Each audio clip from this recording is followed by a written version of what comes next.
Assalamualaikum warahmatullahi wabarakatuh. Di sini saya akan menjelaskan tentang disiplin kerja. Menurut Hasibuan pada tahun 2016, kedisiplinan adalah kesadaran dan kesediaan seorang menaati semua peraturan dan norma-norma sosial yang berlaku. Menurut Hasibuan, kedisiplinan kerja diartikan bila mana karyawan selalu datang dan pulang tepat pada waktunya, mengerjakan semua pekerjaan dengan baik, mematuhi semua peraturan perusahaan dan norma-norma sosial yang berlaku. Disiplin menunjukkan besarnya rasa tanggungjawab karyawan terhadap tugas atau pekerjaannya. Semakin baik disiplin, semakin tinggi prestasi kerja.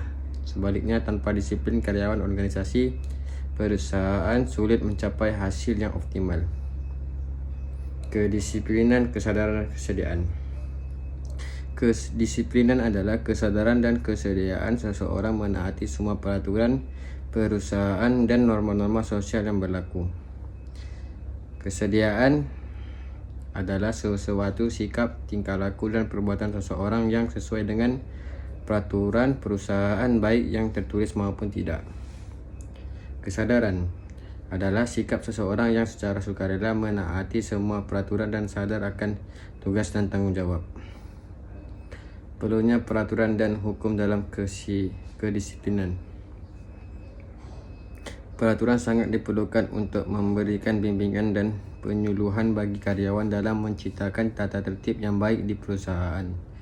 Dengan tata tertib yang baik, semangat kerja, moral kerja, efisiensi dan efektivitas kerja karyawan akan meningkat.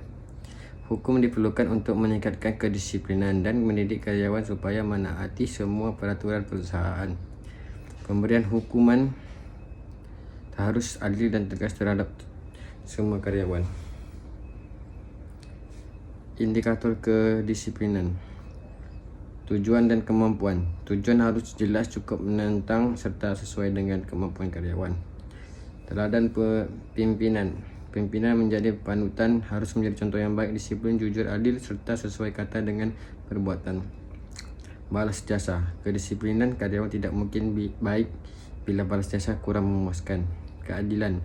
Keadilan sangat berpengaruh terhadap kedisiplinan karyawan. Pengawasan melekat.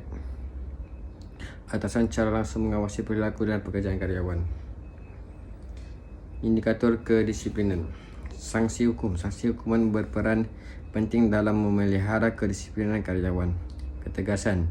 Pemimpin harus tegas dan berani bertindak untuk menghukum karyawan yang tidak berdisiplin.